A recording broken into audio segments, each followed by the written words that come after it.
The next question we will start, I believe, with you, Mr. Sniff. Who is your largest campaign contributor? How much did they give to you and why? Probably the largest has been the Riverside Sheriff's Association. And probably the next largest has been some farmers out in the mid-county area. And I think the Sheriff's Association, along with the Management Association, all of which have endorsed me, and the other two unions that deal with the civilians, have all given money and endorsed the sheriff because of the great work our department has done.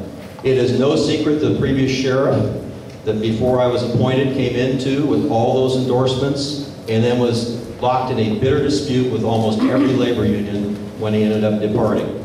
So it's good to have that. We do have our differences on that. As far as some of the perspective, from my perspective as a senior executive and labor union perspective, but we all are collaborative and we all are very honest and we all are very trusting that we're doing the right thing for the right reason.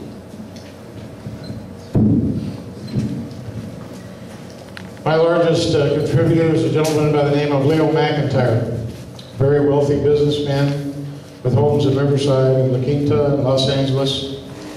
Good friend for a lot of years. I'm seeing all kinds of stuff on the internet about what what's in it for Leo. He didn't get the bid from the county for whatever. Leo has never done business with the county of Riverside. He's a defense contractor. We're not building any jets that I'm aware of in this county. He's just a very generous man that wants to see a change in sheriff's administration. My second, and by the way, you can look at this guy, you can look at the books, you can examine the daylights out of him. I don't care. He's just a rich guy that believes in what I'm doing. And he's also been very supportive of law enforcement in general. They have a golf tournament in memory of his wife, who was a reserve police officer for the Los Angeles Police Department for 30 years. He has donated to the Riverside County Law Enforcement Administrators Association. He's donated to numerous police departments in this county. And anybody wants to check him out, go ahead and do it. My other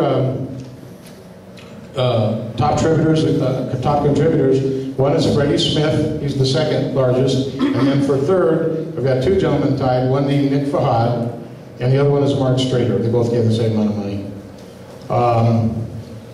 I question RSA's money, I really do. There was an investigation that the former sheriff was doing into RSA regarding the misappropriation of trust fund money. When my opponent took over the job, that investigation was not only shut down, but the chief deputy in charge of internal affairs was also escorted out the door. So I don't know about how honest and square that is.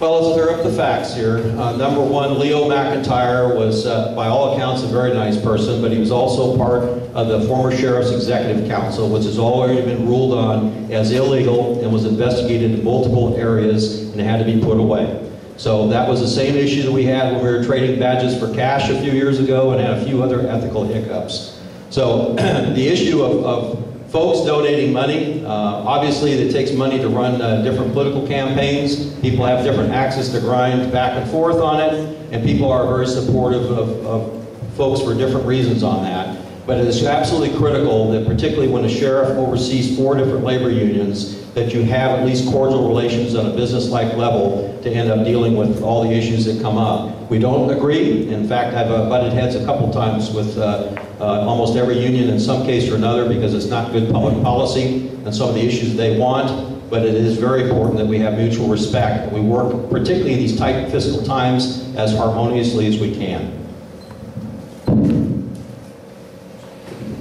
Unbeknownst to me at the time, I wasn't sure why my opponent asked me to introduce him to Leo McIntyre.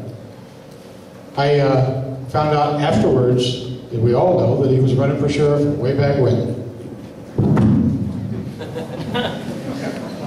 One other issue. There was an investigation under the prior sheriff, and there was a locked dispute going back and forth at the time. I did not shut down any investigation. The investigation continued on for some time and ran out of steam by the people that were overseeing the investigation. And the recommendation to me, which I did concur with, is that they had nothing to go on, that it was a fabricated case, that it was not going to go anywhere. The relief or removal of that other individual was long after he had anything to do with internal affairs, so that's bogus. Can I have another shot? 30 seconds, please. And we'll close it. When I'm elected sheriff, I'm going to take another look at that because I don't believe it.